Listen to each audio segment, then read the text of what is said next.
There's an intimate connection between Haiti and Jamaica. Although these two nations have their own unique history and culture, they are conjoined, bound together by shared experiences, united not only through history, but also by blood. One can argue that these two nations have one of the deepest connections in the Caribbean. Both Haiti and Jamaica are derived from the original Taino names given to our islands, Haiti and Jamaica.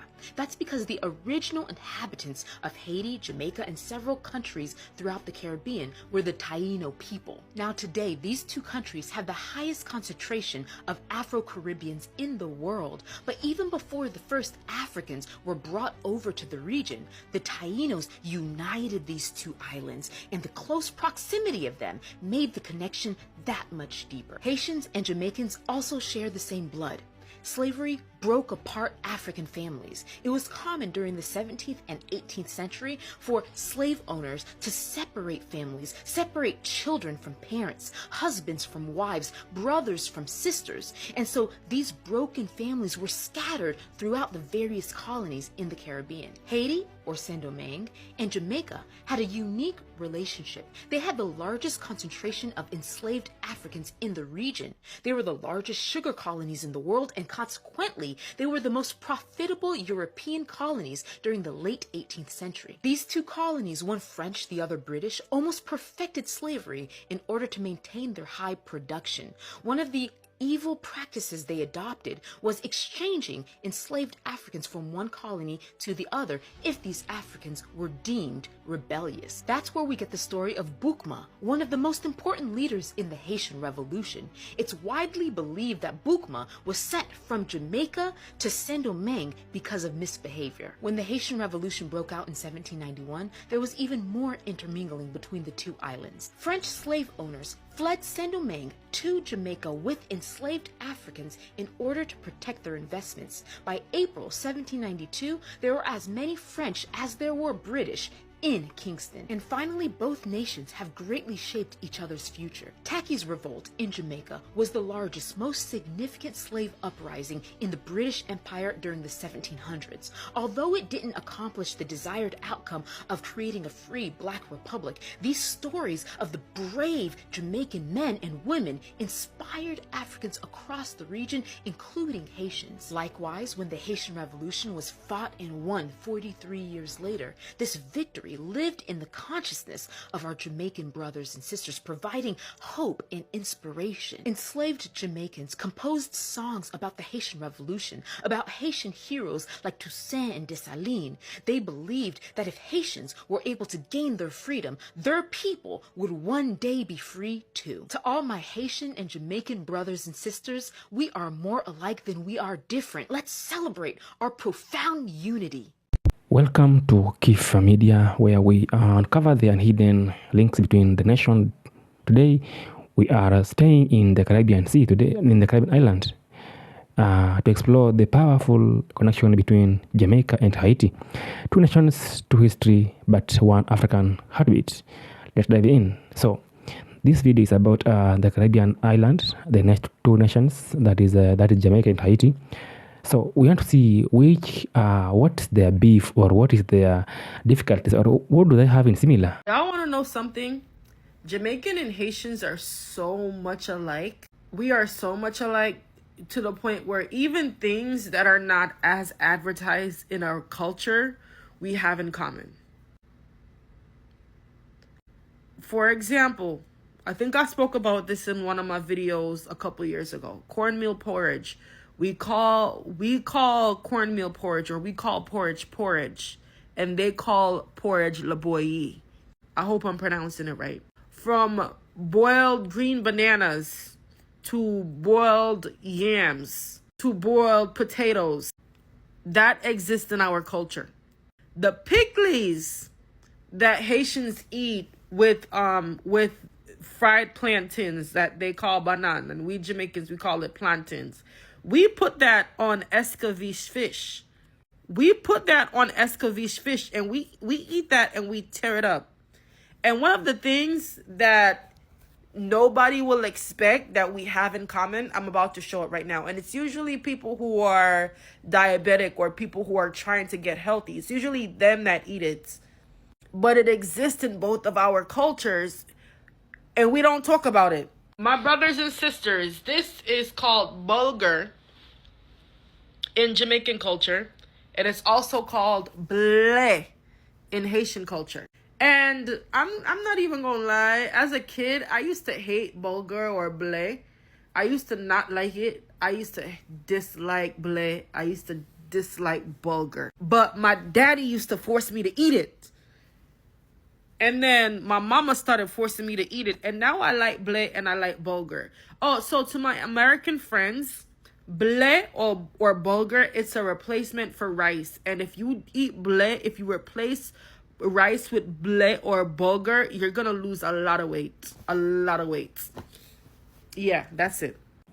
So both Jamaica and Haiti were built by slaves, slaves that were taken from Western Africa, from Nigeria, Ghana, Sierra Leone, those countries in the western side of Africa. So Africa brought across the slaves that were taken from Africa to the Jamaican, mostly to the Caribbean island. Haitians came mainly from West and Central Africa, Congo, Yoruba, and Igbo, and foreign people. So Jamaica came from the Akan, Igbo, Yoruba, and other southern part of Africa. This shared ancestry shaped their language, religion, and culture. Other thing is a colonial struggle. Both nations suffered under brutal European colonial rule, Jamaican under the British, Haiti under the French. So the enslaved African on both islands resisted through Maroon War in Jamaica and the Great Haiti Revolution, that is in the year 1791. Haiti became the first free breakthrough republic in the world in 1804, inspiring resistance across the Caribbean, including Jamaica also, So another thing you talk about is language and identity.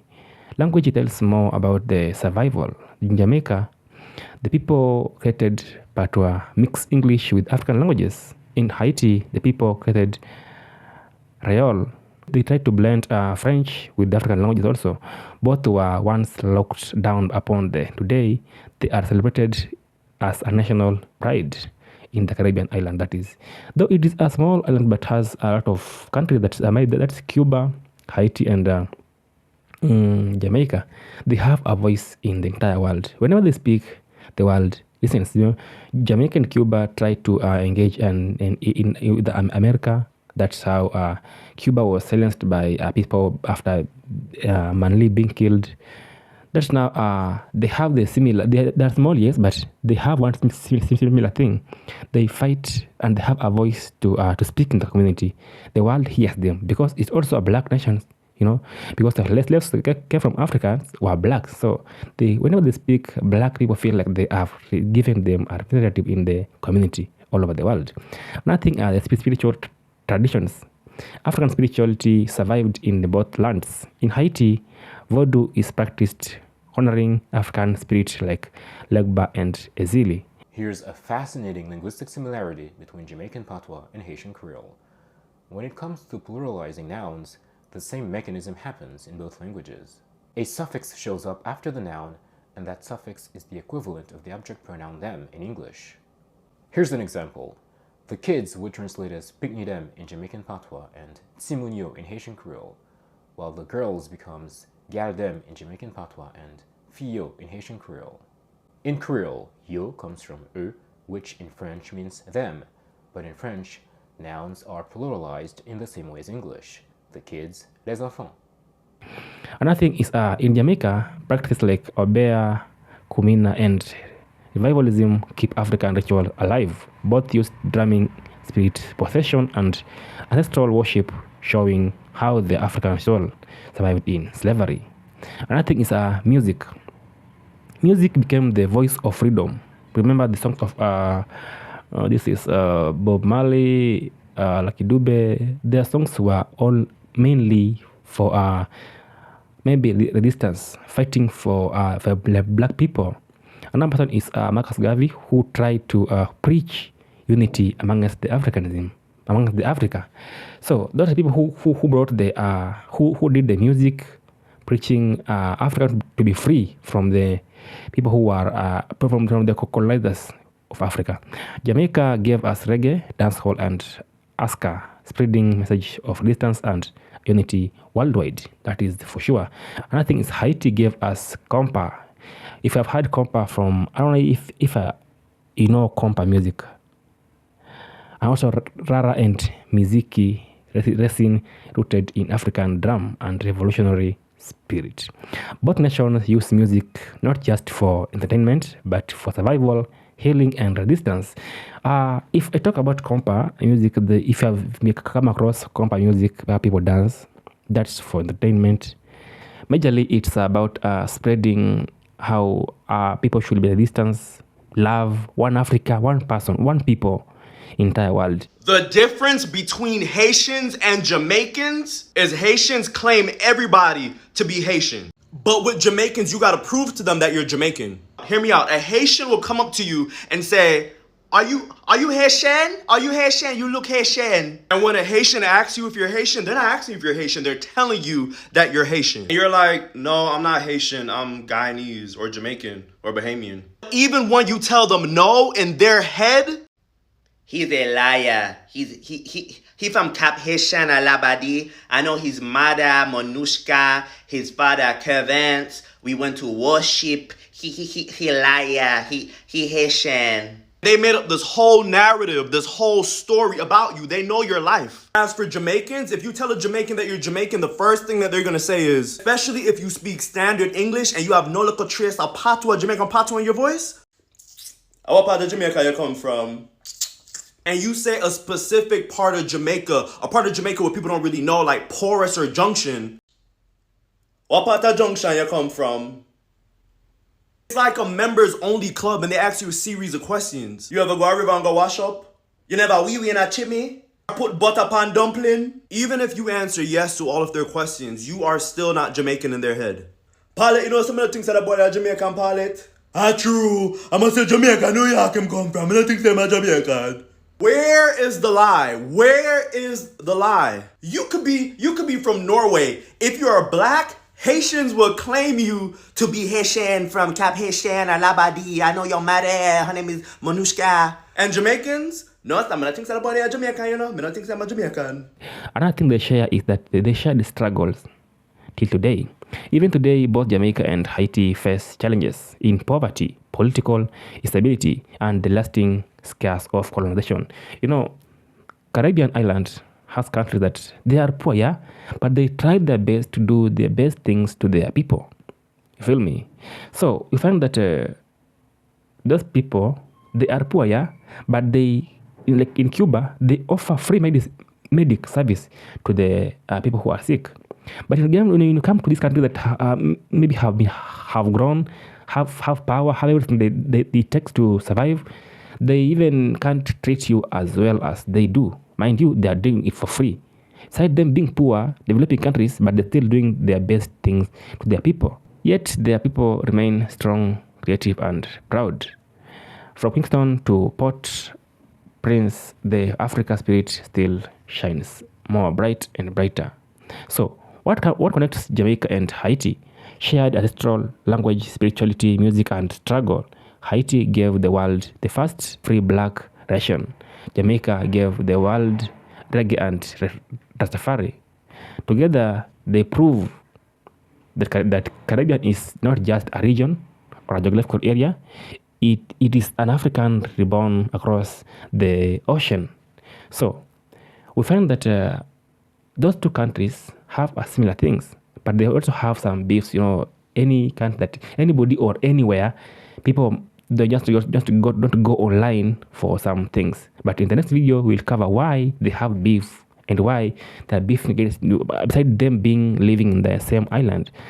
This has been Kifa Media, bringing you the stories or the mainstream media can never show you. Don't forget to share, like, subscribe, and leave a comment because our history, our culture, and our connections matters. Until next time, one love, one Caribbean, one Africa. Peace be with you.